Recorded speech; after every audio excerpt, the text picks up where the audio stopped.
Hi, everybody. Welcome back to our last day of Introductory Physics. Can't believe it. We're finally here, 24 days. And so today we're going to go through and review some of the key concepts from each chapter that we have talked about together, and also do a couple of example problems that combine multiple chapters together. So today will probably be a shorter class than usual, but there is a purpose for that shorter class. And the purpose for a shorter class today is to give you time during class time to go and work on the post test that has been posted on Canvas. That way you have no excuse to not do it. But seriously, please go do it because it's very important to the integrity of this course. But anyway, we'll get there when we get there. So today, our course review. Woohoo! All right. So throwback to like a billion years ago, approximately, give or take a billion years ago, when we talked about chapter 1, which I know you all just loved, and it probably actually scared away like a third of the class, not gonna lie. But anyway, chapter 1 was all about units and unit conversions and vectors. So we're gonna review some of those key concepts that we learned in chapter 1. First of all, when we're dealing with equations, every time we have an equation, the units in that equation must be consistent with each other. So, for example, our equation F equals ma, force equals mass times acceleration. If we know that force is measured in newtons, which is kilogram meters per second squared equals 1 newton, that means we have to use mass in kilograms, and we have to use acceleration in meters per second squared. If we try to do mass in grams instead of kilograms, our equation is invalid. It will not work because our units are not consistent in that case. So we always need to make sure we have consistent units throughout our entire equation. Of course, that means that you have to actually know the units that you're supposed to be using. So that's why it's always good practice whenever you go through problems to always include the units next to your numbers so that you know what unit it's supposed to be. Yes, do your units. Whenever we're dealing with really big or really small numbers, like obviously we just saw yesterday with gravitation, like some super enormous numbers. The mass of the sun, for example, is 1.99 times 10 to the 30 kilograms. That would be a pain in the butt to write out all of those zeros every time you use that number in an equation. Like 1.99 times 10 to the 30 means you would write 199 with 28 zeros behind it every single time. That's just ridiculous. Same idea too with big G that we were just talking about, our universal gravitational constant. That's 6.67 times 10 to the negative 11. So that's 0.0000000. I already lost count of how many zeros. So whenever we're dealing with really big or really small numbers like that, we're going to write them in scientific notation just for our own sanity. So when we're writing scientific notation, we always put a decimal point after the first non-zero digit. So in the case of the mass of the sun, it would be 1.99. Since 1 is our first non-zero digit, we put the decimal place right there behind the 1. So basically, we want to create a number, a coefficient number, that's between 1 and 9.99999 repeating. Once we do that, we drop all of the zeros that come behind it. So not the numbers, right? We keep 1.99, but all of those other zeros, we can just ignore those for the sake of significant figures. And then that number that we've created, that decimal number, that's called our coefficient.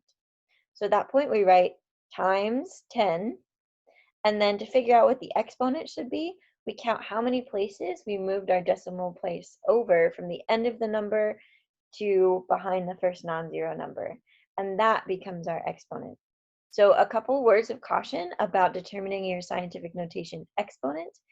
First of all, don't just count the zeros, because that will not get you the right exponent in every case.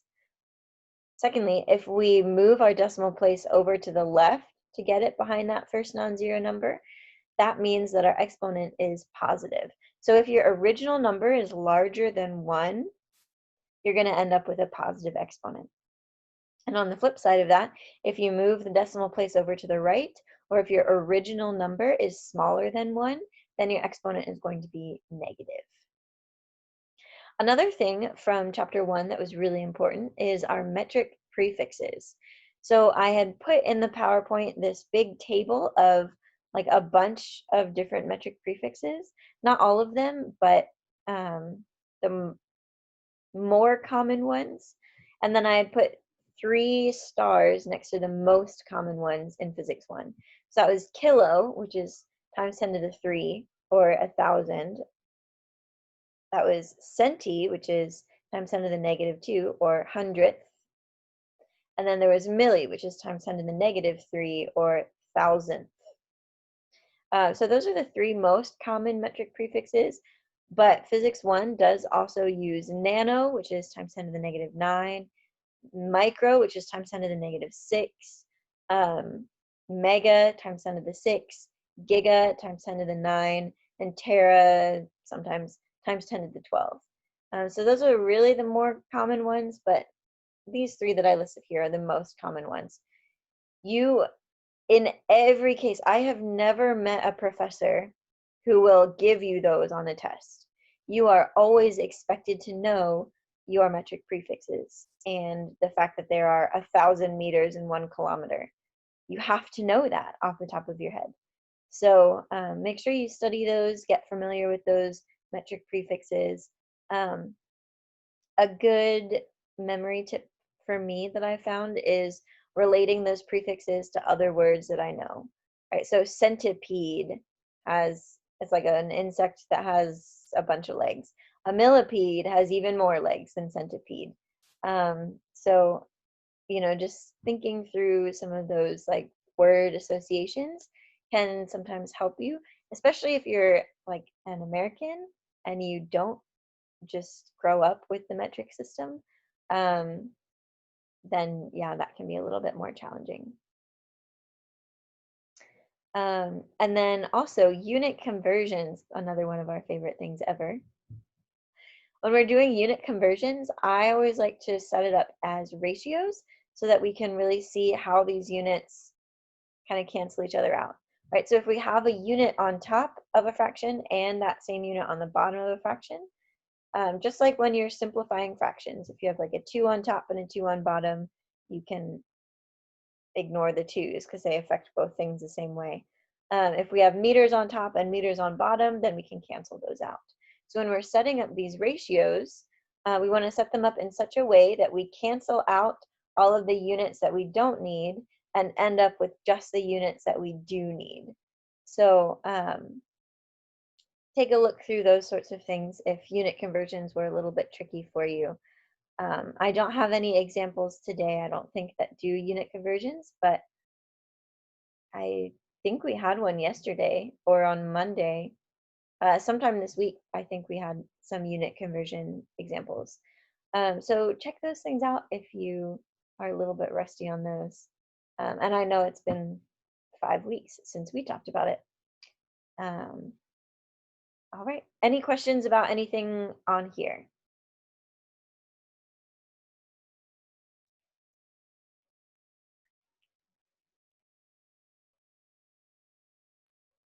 All good from Gabriel. Okay.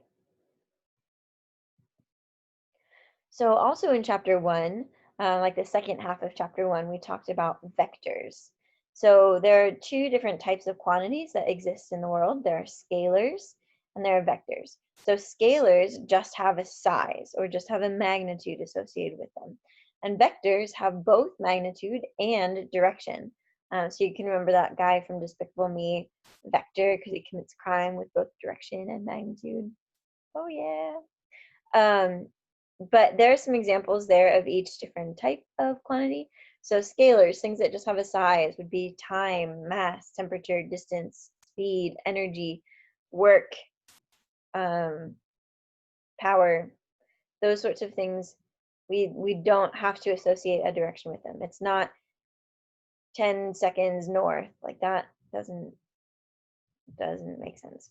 Um, so those are scalars. Vectors, though, do need a direction associated with them.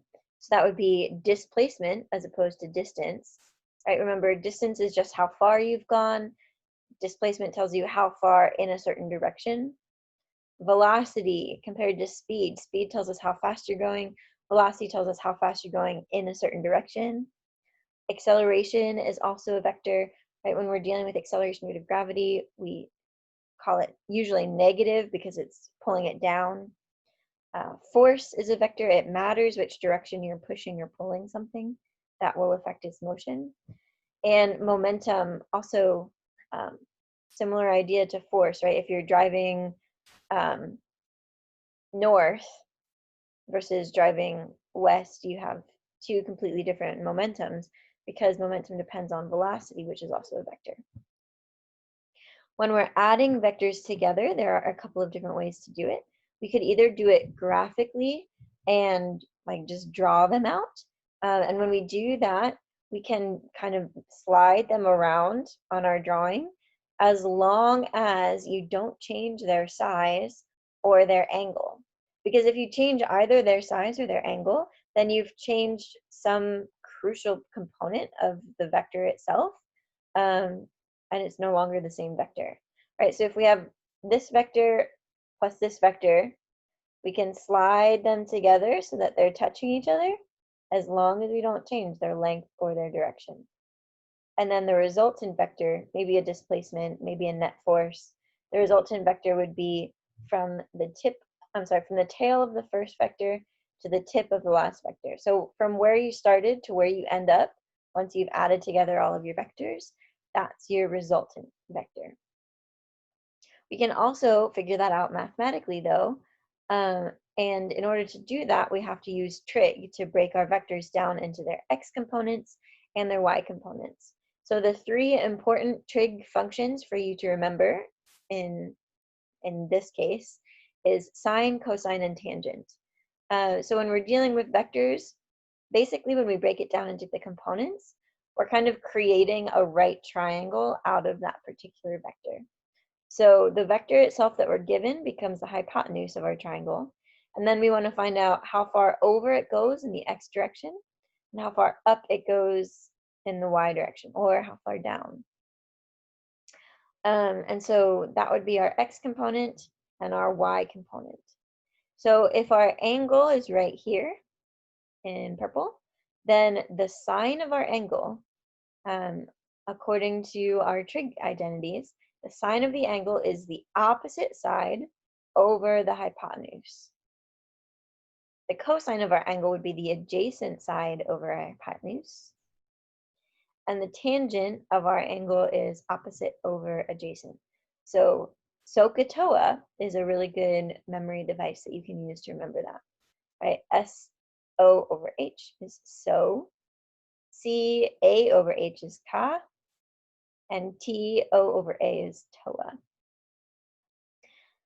Well, if we have the components and we want to find the magnitude of the vector, the original vector, then we use Pythagorean theorem because it's a right triangle. So we take the x component squared plus the y component squared, take the square root of that, and that gives you the magnitude of your vector.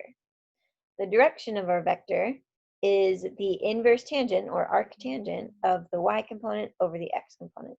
And those two equations are true regardless of what kind of vector we're talking about. So it's true for displacement, it's true for force, it's true for momentum. Whatever vector you have, you can use those equations. Okay, any questions about vectors?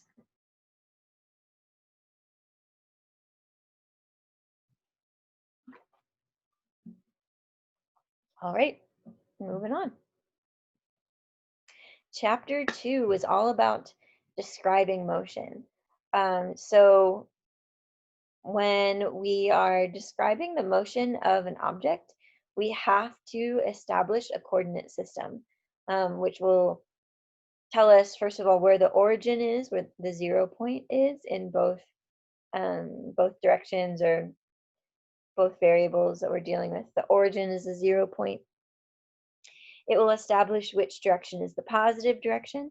So usually that's up, right, north, east, forward. Those are positive. And then, of course, the opposite is negative. So west, south, left, down, backwards. Those are all negative directions, usually. But you can pick whatever coordinate system you want to, as long as you keep it the same throughout the entire problem. So choose whatever is simplest in that case. If we draw a vector from the origin to where the object is located, that is called the position. That vector is called the position vector. And when we change the position, that's called displacement, which is also a vector. So it has both magnitude and direction. An object's velocity tells us how the displacement is changing over time.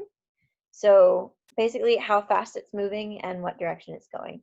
There is our equation for velocity. That one's actually average velocity. Remember that triangle symbol? Delta means change in. So change in x over change in time. And the way we calculate the change in something is just the difference from the final value to the initial value. So x2 minus x1 over t2 minus t1. So position, velocity, and time are all related to each other by this equation. D equals vt plus initial position. So d is position, v is velocity, t is time, di is initial position.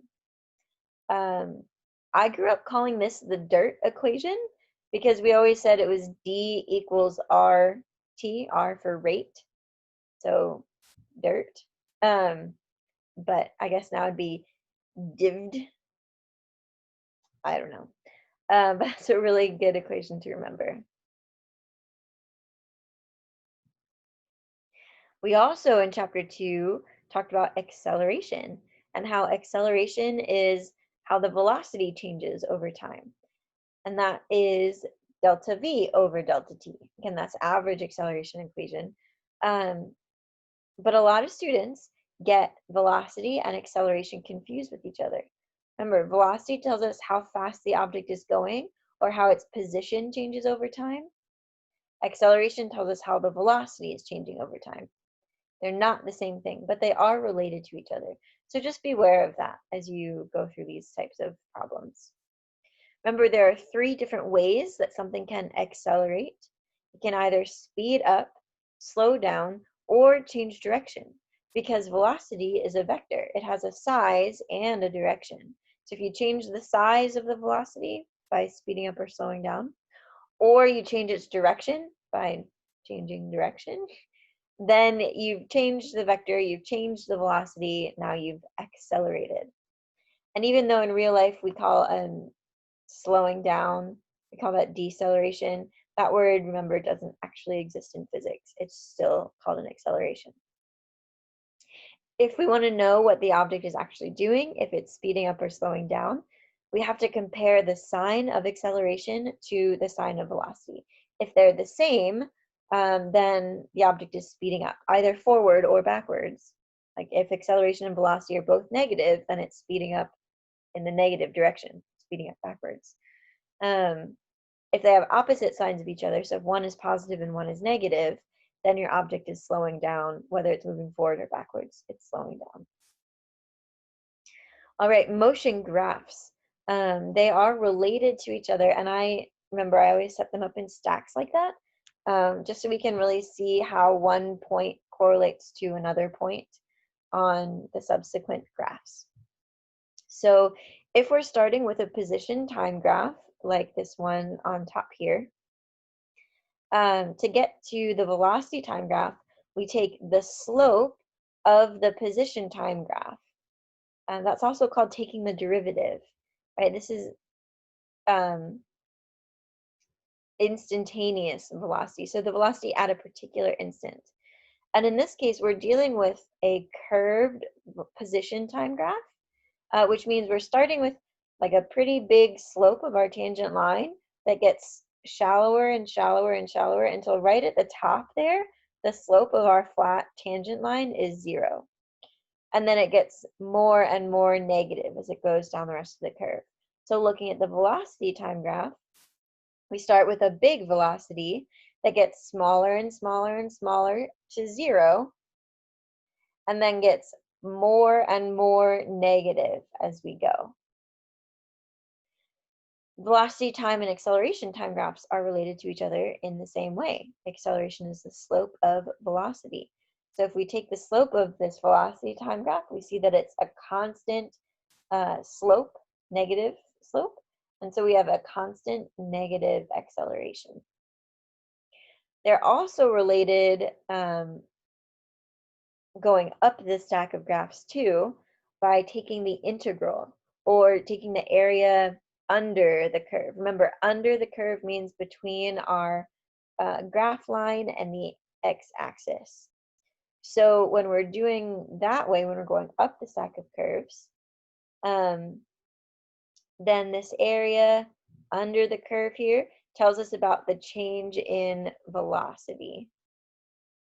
And the area under this velocity time graph tells us about the displacement, so the change in position. And then we had a couple of different a couple of different rules for taking derivatives. I just put there the most common helpful one. I mean, the other rules, you can see them in the chapter 2 PowerPoint, but I don't know. This is, I think, the most helpful rule. If you only remember one, remember the power rule. So to take the derivative of something, we multiply the coefficient by the current exponent, and then we subtract 1 from the exponent. So the derivative with respect to time, d over dt, of our function t to the 5th, we multiply the coefficient, which is 1, times the exponent, which is 5. And then we subtract 1 from the exponent, so 5 minus 1. So the derivative of t to the 5th with respect to t is 5t to the 4th. There were other rules too. The derivative of a constant is 0. You can take the derivative of just one variable at a time, and when you do that, you treat all of the other variables as constants. All kinds of different rules, product rules, quotient rules, all kinds of stuff. It's there for you in chapter 2.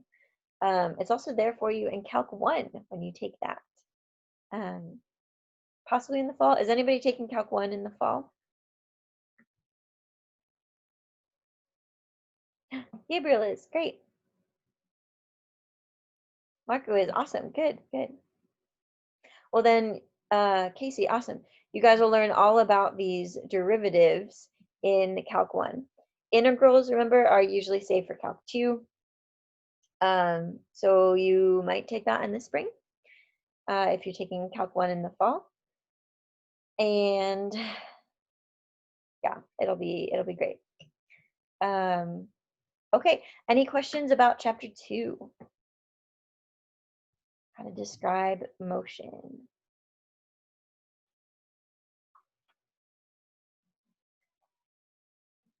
Okay, no questions. Great, moving on. Chapter 3 was all about projectile motion, or motion in more, 1, 2, or 3 dimensions. So whenever we're dealing with motion that has a constant acceleration, we can use these equations, these relationships, that are called the kinematic equations. Kinematic meaning of motion. So these are equations of motion. And remember, we can use these same equations in either the x direction or the y direction. You just plug in the respective numbers. So this first equation is a little bit misleading because it is in terms of x, but it is also equally valid in terms of y, right? We have y here equals our y initial velocity times time plus 1/2 ay t squared. So they work in either direction, but you have to treat each direction separately. Don't combine x and y in the same equation. That is a big no-no. Some big, I don't know, physics spirit will come and slap you with a ruler. I don't know, just don't do it, okay? Don't, just keep them separate. They are independent of each other. So the only way that they're really connected is time. The time of flight is going to be the same in both the x direction and the y direction. And so that is kind of like our linking variable between the two directions. So when you're dealing with projectile motion problems, make a list of all of the things that you're given. Be friends with subscripts. I mean, don't be afraid to use like a bunch of subscripts. VIY, initial velocity in the y direction, is it is helpful to write it out as VIY, just so you know exactly what quantities you're dealing with and exactly how to plug them into your equations. Always start with drawing a picture with projectile motion. I mean, I'll say that with like every single problem that you'd solve, but always start by drawing a picture so that you know exactly what is happening in your scenario. If we have a projectile on an angle, so not just straight up in the air or straight horizontally, then we have to break our initial velocity into its components. And so our x velocity, according to this drawing, our x velocity would be the cosine of our angle, so initial velocity, hypotenuse times the cosine of our angle. And then our y velocity would be the initial velocity times the sine of our angle. That would tell us how far up or down, well, how fast up or down it was traveling initially. So make sure that if you're dealing with a problem on an angle, make sure that you break the velocity down into its components. Average acceleration due to gravity on Earth, little g, is 9.8 meters per second squared downward. So sometimes we just say that's negative 9.8 meters per second squared. And that is independent of mass when we're ignoring air resistance. So that means that if we ignore air resistance, everything falls at the same rate, regardless of its mass. Right? If we could go to the moon where there's very little air resistance, and we drop a feather and a hammer, like astronauts have done, they would fall at the same rate and hit the ground at the same time, because mass does not factor into any of those kinematic equations. So of course these are idealized case, because in real life we do have air resistance, but if we could just pretend it didn't exist, then mass doesn't affect anything. Free fall is motion when only gravity is acting on you.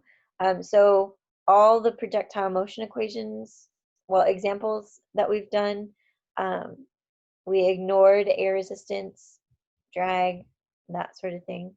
And so they are all considered free fall examples. At the peak of this trajectory, so you can see this trajectory or the path that this object took in the picture is shaped like a parabola. And at the very peak, at the very top, when the object is like changing directions, going from up to down, at that instant, the velocity is momentarily zero because it's changing its direction. However, the acceleration is not zero at that time. The acceleration is always little g, 9.8 meters per second squared downward. If the acceleration were also zero, then our object would never move again. It would get to that highest point in its trajectory and just stop there. Because remember, acceleration tells us about how the velocity changes over time. And if our velocity isn't changing over time, then it's not moving. So acceleration and velocity are not both zero at that point. Just the velocity is zero at that point. And the acceleration is the same, constant, negative 9.8 meters per second squared. Okay. And in fact, whenever we're not considering air resistance, AY, our acceleration in the y direction, is always negative 9.8 meters per second squared. and our acceleration in the x direction is always 0. Because gravity doesn't pull things sideways, gravity pulls things down towards the center of the Earth.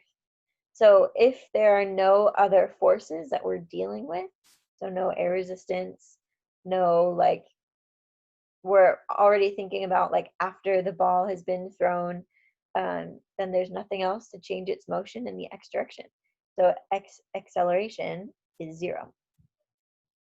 And also, since the x component and the y component are totally independent of each other, except for time of flight, then that means that a bullet that's dropped and a bullet that's fired horizontally from the same height will hit the ground at the same time because gravity is acting on them the same way. It doesn't matter that one is shooting forward, because forward and down are independent of each other. Gravity's still going to be pulling down with a constant acceleration no matter what. Okay, any questions about chapter 3, projectile motion?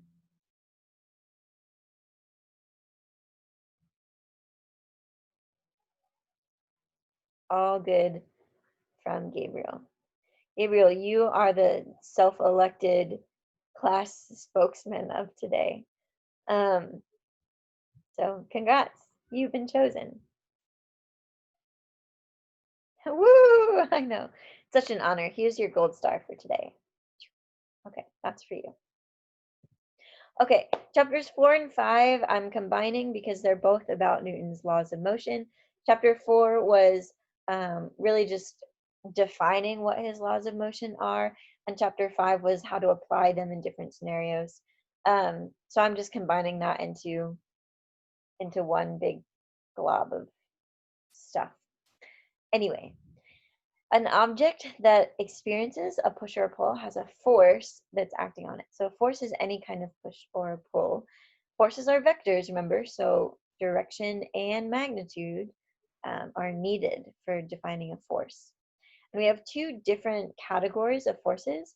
We have contact forces, where the objects actually have to touch each other in order for there to be a force, like the normal force holding up a book on a table, or friction rubbing your hands together. Your hands have to touch in order for there to be friction. So those are contact forces. Field forces are ones that don't require them to touch.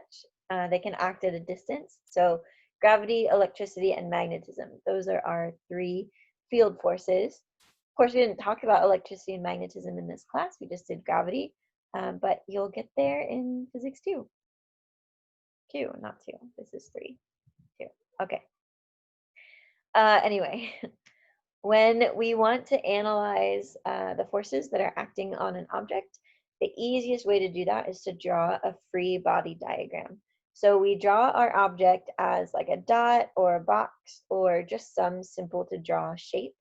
And then we draw all of the forces that are acting on that object as arrows coming out of that box. So even if the force is a push, like you're pushing on a box, we still draw that force vector coming out of the box in the direction that the push is happening. And it's really important that you do that so that you can see like which, because we'll have to break the forces down into their components, which components are positive and which components are negative when you're adding them together to get your net force. So get in the habit of drawing free body diagrams as part of your problem setup. Forces acting on an object can be added together using vector addition to find the net force.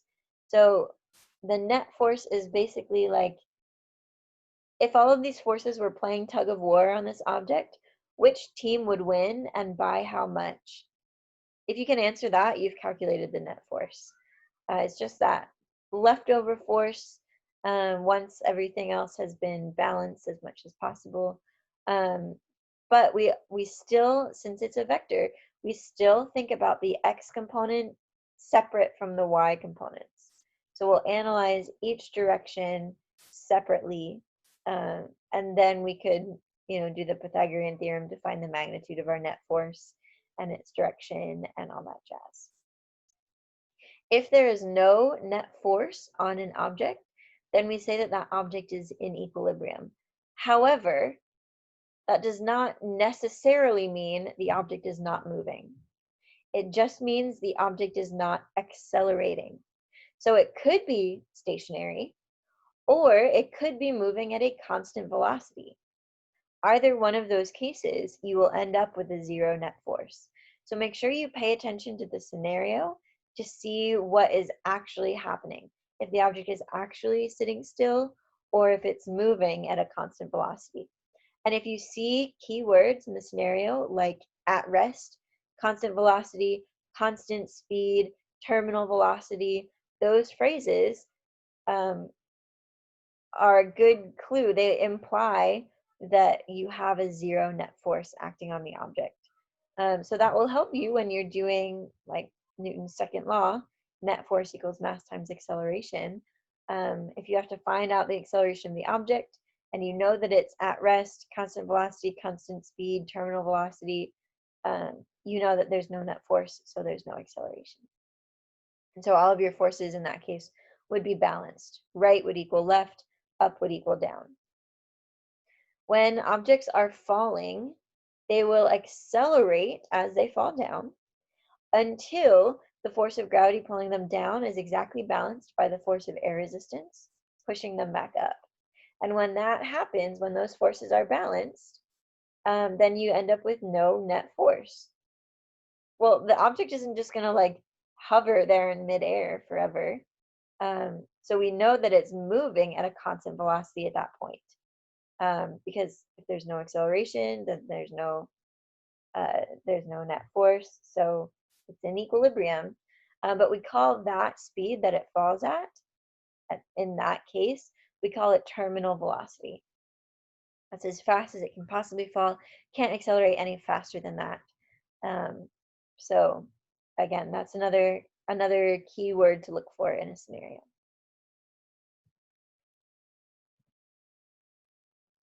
All right, so defining Newton's laws then, well, his laws of motion.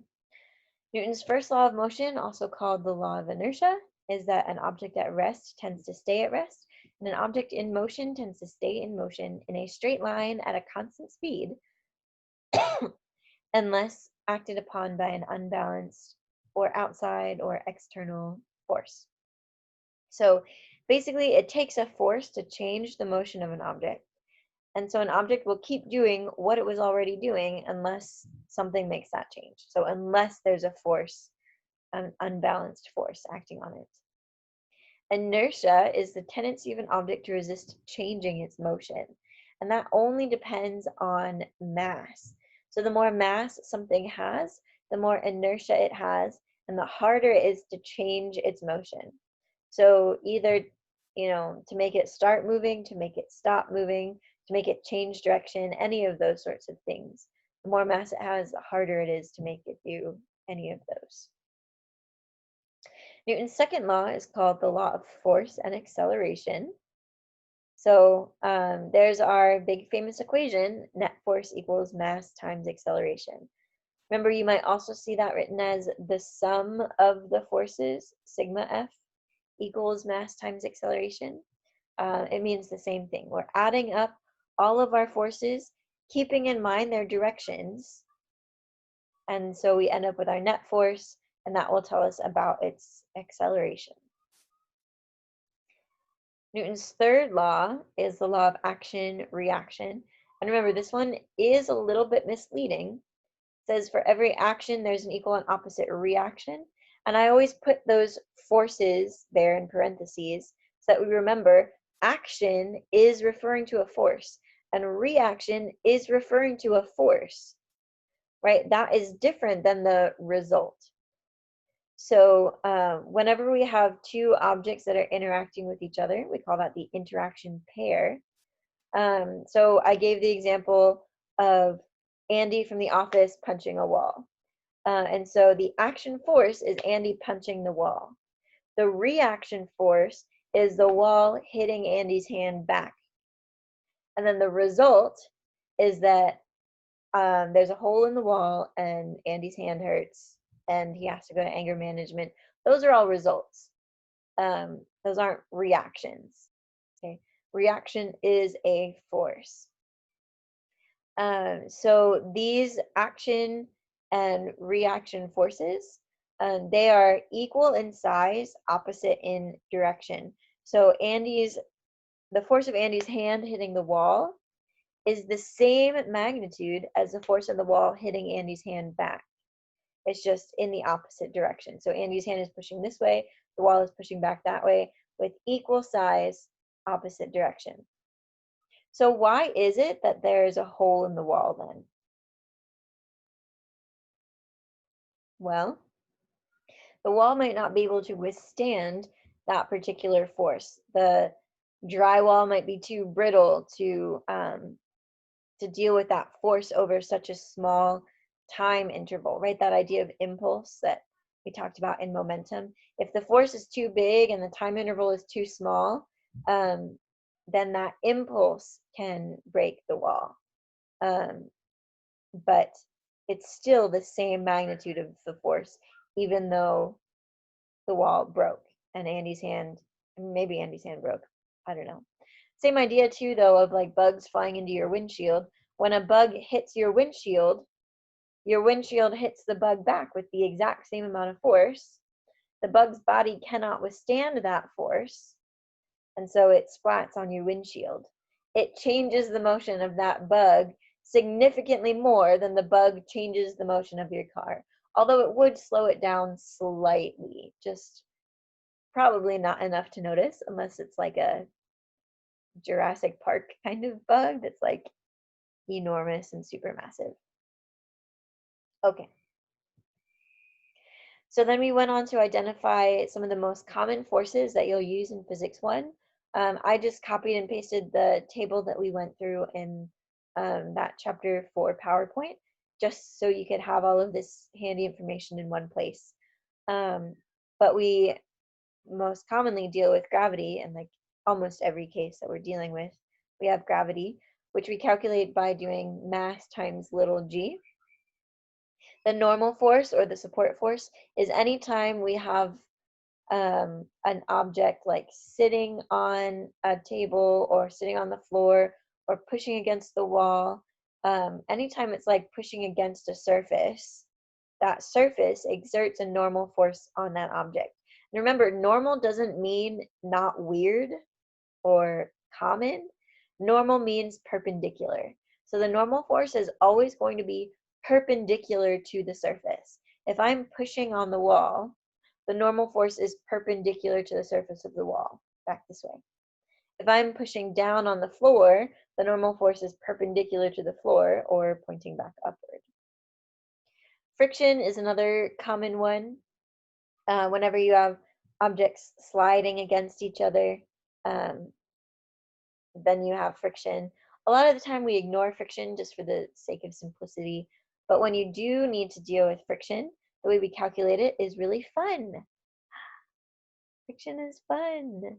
No, it's not. But anyway, the force of friction equals mu, the coefficient of friction, times the normal force. And mu, that coefficient of friction, depends on the two materials that are rubbing against each other. It's a decimal between 0 and 1 usually, and it tells us how slippery the surface is. So the closer it is to 0, the more slippery the surface is. Now, it is possible to have a mu that's bigger than 1. For example, Velcro. It's much easier to just rip the Velcro apart than it is to try to slide Velcro across itself. So that would have a coefficient of friction bigger than 1. But for most things, it'll be a decimal between 0 and 1. Tension is anytime we have a rope or a wire or a string or a chain or something like that. There's no particular equation associated with that. It just depends on the scenario. Air resistance, we do tend to ignore that, but it's basically friction due to wind. Applied force depends on the scenario. That would be any push or something like that you are applying onto an object. So there's no set equation for that. It would just be a value given to you in the problem. And then the net force is the vector sum of all of your forces. Again, keeping in mind their directions. That's what it means by vector sum. So we look at the x components, add those together, remembering that some might be negative. Add the y components together, remembering that some might be negative. And so that would tell you the components of your net force. Okay. Any questions about Newton's laws? Gabriel, the spokesperson? Okay, Gabriel says no. If you do have questions, of course, feel free to type them in the chat. Chapter 6 was about work and kinetic energy. So work is energy that's added to a system by a force, but it can be negative. We can take energy out of a system by a force if the force is opposite to the direction of motion. So friction, air resistance, for example, those are often, well, always negative work done on the system. So the way we calculate work is force dot displacement, or force times displacement times the cosine of the angle between force and displacement. Kinetic energy is whenever something is moving, the energy due to its motion. And so the way we calculate that is 1/2 mv squared, m being mass, v being velocity. Kinetic energy can never be negative, because that just doesn't, like, if kinetic energy were negative, I like can't even think how to explain what that would be like. It just can't ever be negative, because if it's moving, then it's positive, and if it's not moving, then it's zero. And those are the only two options that you have. So kinetic energy will never be negative. Work and kinetic energy are related to each other through what's called the work energy theorem. So the total work done on the system is the change in the kinetic energy. And if total work is positive, kinetic energy increases, so the particle gets faster. If the total work is negative, kinetic energy decreases and the particle slows down. And then if the total work is zero, the kinetic energy is constant and it moves at the same speed. If we want to know how quickly work is done, because that equation for work doesn't deal with time, we're actually asking about something called power, which is the rate of work. So work over a time interval, which is also the change in energy over change in time, right? Because work is change in kinetic energy. And so that is, since work is also force dot displacement, over time. Displacement over time is velocity, so that's our force that's parallel to the motion times the average velocity. That's power. Okay, questions about chapter 6?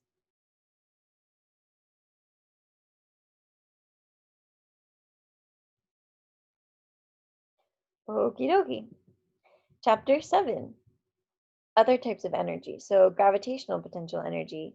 Whenever something is raised up above a 0 point, then it has the potential to fall back down because of gravity. So that's called gravitational potential energy. The higher off the ground it is, the more potential it has to fall a greater distance. So the more gravitational potential energy it has.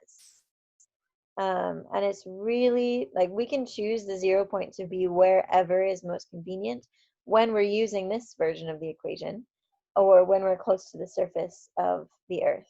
Of course, yesterday we saw a different equation for gravitational potential energy when we are not close to the surface of the planet.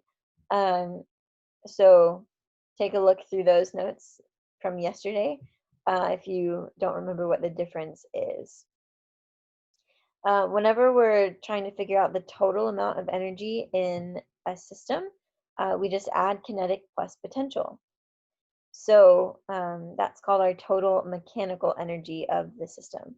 And if we're dealing with conservative forces, where we can convert from one kind of energy to another kind of energy and back and not lose any energy in the process, like throwing a ball up in the air and coming back down, then our total amount of energy is constant, and um, that's great. That's super simple math. If we have non-conservative forces and we can convert from one kind of energy to another, but then we can't get it back. So like in a car crash, converting from kinetic energy to sound and heat and friction and denting the bumpers and all of these other things, we can't get that kind of energy back into kinetic energy. So that's a non-conservative force. And we have to change our equation a little bit to include that work due to um, other sources. So other than gravity and other than kinetic energy. So that law of conservation of energy says that energy is never created or destroyed. It just transforms from one kind to another. Um, that tells us that the change in kinetic energy plus the change in potential energy plus the change in internal energy, or that work due to other things, is zero. We might also have energy from springs. And so we looked at Hooke's law, which was the force of a spring equals negative kx. K is called the spring constant. That tells us about how stiff or rigid the spring is. So the higher the K value, the stiffer the spring is, the harder it is to compress or stretch. And whenever we can stretch or compress a spring, then energy is stored in that because it's a restorative force. It wants to restore itself back to equilibrium. And so whenever we compress it, we feel that kind of tension building up in the spring to bounce it back. If you stretch it, you feel that tension wanting to spring it back to normal. So in either case, we're storing up potential energy, which is 1/2 kx squared, x being the distance from, distance from equilibrium. Okay. Questions about chapter 7?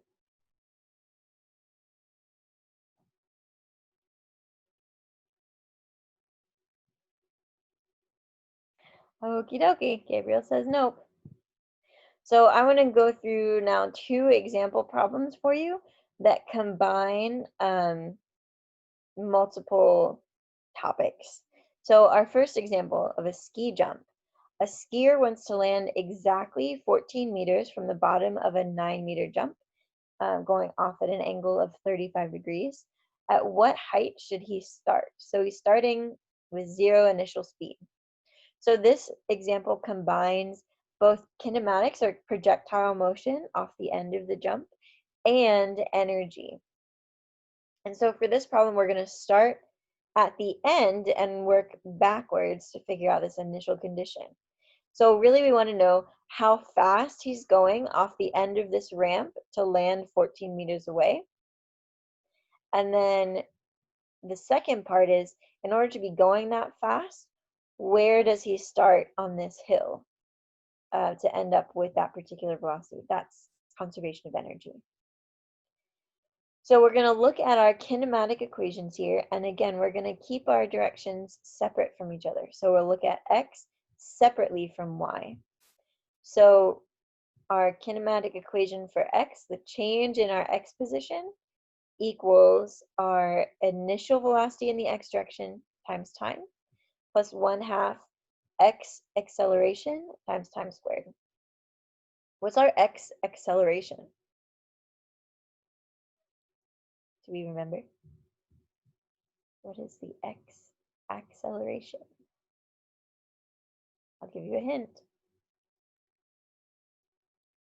It's 0, right? There's no acceleration in the x direction because we're ignoring air resistance and all that stuff. So we're assuming that once he leaves the end of this jump, he's going to be moving at the same horizontal speed the whole time. What is our acceleration in the y direction? G, yeah, great. Or a negative 9.8 meters per second squared. So in both of our kinematic equations up there, we have this v0x or v0y. We have to take our initial velocity and break it down into its components. But we don't know what our initial velocity is. That's what we're trying to find at this particular point of the problem. So for now, we'll set it up like this, but we'll leave it in terms of v0. We don't know what our initial velocity is. So in the x direction, our x velocity is v0 times the cosine of our angle 35.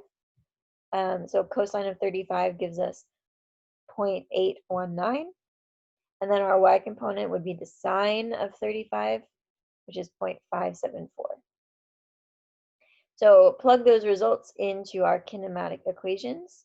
We also know that our change in x value is 14 meters, and our change in y value, careful here, is negative 9 meters. Why is it negative 9 meters?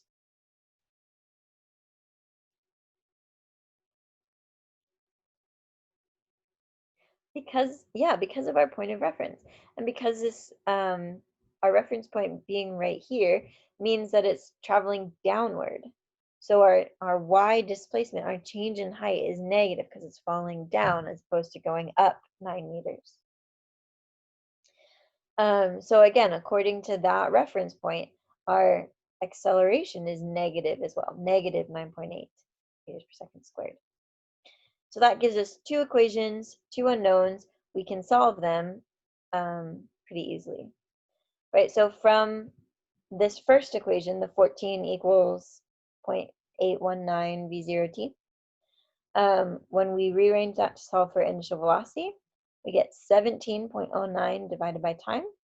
So we'll take that, plug it in to our second equation, do some algebra math, and we see that it takes a time of 1.96 seconds.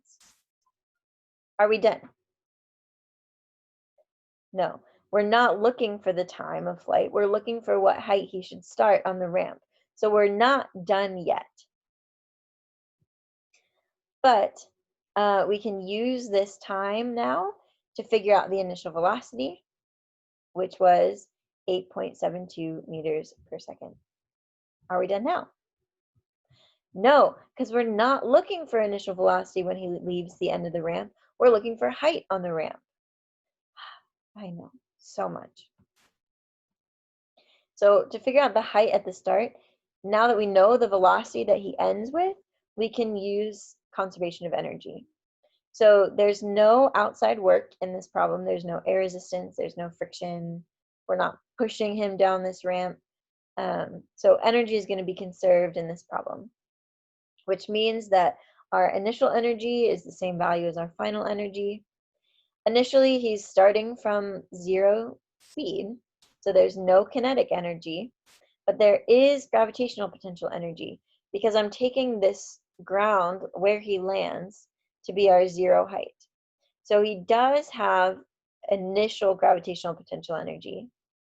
And then we're taking the end of the ramp now to be our final position because we now know the velocity at that position. So right here, this point when he leaves the end of the ramp, this is what we're calling final now. Okay. So at that point, he does still have gravitational potential energy because he's above that ground level.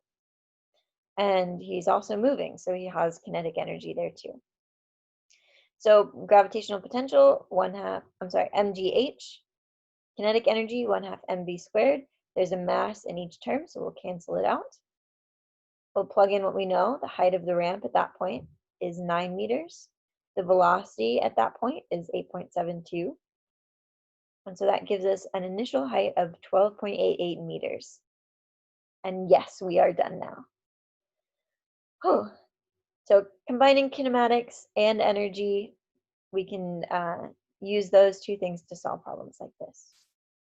I have one more example problem for you guys. A roller coaster loop. So in this case, I want to figure out the minimum height of the roller coaster's starting point so that it will actually make it all the way around the loop safely without like crashing down in the center of the loop. So this is combining energy and circular motion this time. So just like last time, we're going to begin at the end of this where we know a little bit more information. We want to know how fast it needs to go to get around the loop. And then given that speed and height at that point, where does it start on the ramp? So if we're looking at just the loop to begin with, by starting at the end, um, we we want to make sure that it has enough speed at the top to not fall off. But we want it to have just enough speed at the top there. So when we're thinking about what forces are present on our roller coaster car at that moment, we of course know the force of gravity is going to be pulling it down. But are there any other forces is kind of the question that we need to ask ourselves. We're not going to draw a centripetal force into our free body diagram because centripetal is a direction of a force. Centripetal just means towards the center of a circle. It's not a separate kind of force by itself. It's just a direction. So we wouldn't draw in and label centripetal force in our free body diagram. Usually when we're dealing with two surfaces touching each other, we'd have a normal force. But if we want to consider this at when it just barely makes it around the loop, that means that at that moment, the normal force would be equal to 0. You'd be like just skimming the surface there. So we don't even have a normal force to draw into this diagram. Now, if we did have a normal force, which direction would we draw it in? Which direction would the normal force point in this case?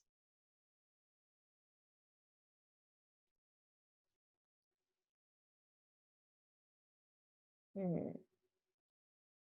So remember, normal means perpendicular to the surface.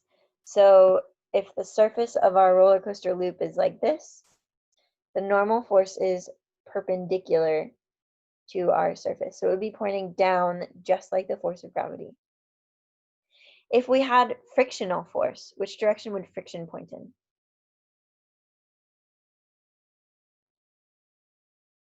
Yeah, to the right. It would be pointing opposite its motion. So if it's moving to the left at the top of the loop, then friction would be pointing back to the right. If we had air resistance, what direction would air resistance point?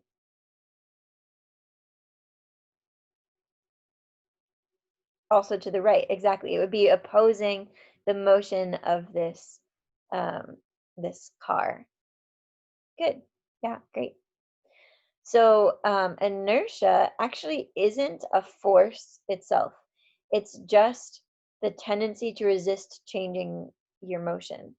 Um, so the car would experience inertia, but not as a force, um, which is interesting. The inertia that people on this ride would feel is like obviously like carrying it forward. You'd feel like you're still going forward because you want to maintain your motion. But your motion is also changing when you go around in a loop. Just kind of like imagine when you're going around a corner in your car. Your car starts off going forward and then turns to the side. Your body wants to keep moving forward, but now your car has turned to the side and the door has like gotten in the way of you moving forward. And so you end up like slamming into the door. So your inertia when you go around a curve actually feels like it's pulling you towards the outside of the circle. So that's what we call a centrifugal. I'm exaggerating that. It's centrifugal, but centrifugal force um, that feels like it's flinging you to the outside of the circle.